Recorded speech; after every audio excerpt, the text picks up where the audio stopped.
एक औदुंबर लगाने से, एक औदुंबर माने गूलर का पेड़, एक विशाल वट लगाने से, अब विशाल वट तो लगेगा नहीं, वो तो बीज से ही पैदा होगा।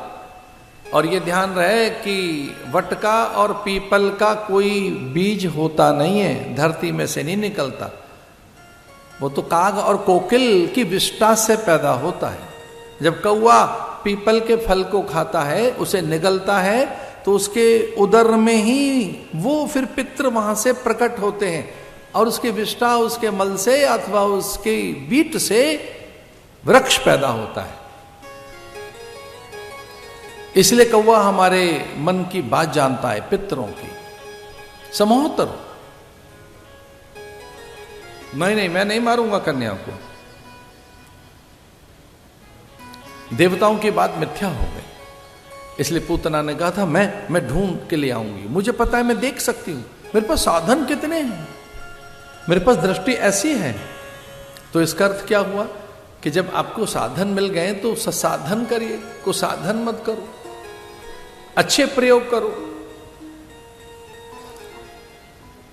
कोई एक बार हमसे पूछ रहे थे कि महाराज खटकर्म ये हैं क्या, हमारे समझ नहीं आते। मारण, मोहन, उच्चाटन, वशीकरण, विद्वेषण, ये हैं क्या?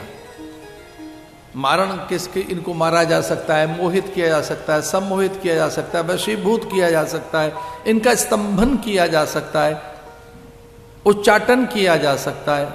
हमने कहा ये सारे प्रयोग खुद पे करो, मारना ही है तो अपने अज्ञान को मारिए, पड़ोसी को छोड़िए।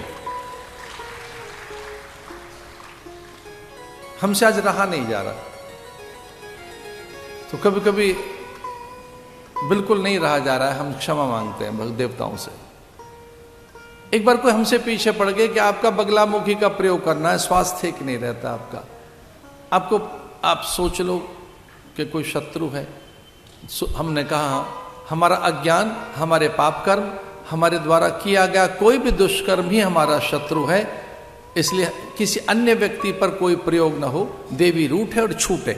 हम नहीं चाहते कि हम अन्य किसी व्यक्ति पर कोई कष्ट हो, इसलिए हमारा अज्ञान ही है।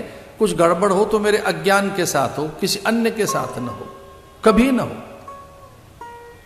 अब जान नहीं सकते कि हुआ क्या उसके बाद। अब जानते हैं मेरा मन अंबर से भी ऊंचा हो गया था, आकाश से भी ऊंचा कर। कभी कभी अवसर मिलते हैं एक हाइट लेने के लिए, ऊंचाइयों के लिए, एक कोई अवसर, कभी कभी तो हाथ आता है कि आप अपराधी को क्षमा कर सकें। ये जानकर भी कि अपराध किसका है, ये जानकर कि दोष किसका है, जानकर भी अगर आप अपराधों को विसारना जानते हैं, दूसरों की न्यूनता, दूसरों के दुर्गुण, उनसे द्वेष नहीं करते, बस भक्ति उदित हो गई आपके भीतर, भक्ति उदित हो गई आपके अंदर। मैंने कहा मैं बगलामुखी मां से प्रार्थना करता हूं कि वो कभी किसी का कभी अहित न करें, उसकी जिह्वा का स्तंभन न करें, हाँ उसकी शत्रुता का मर्दन करें, उसके भीतर की जो कलुषता है उसका मर्दन करें।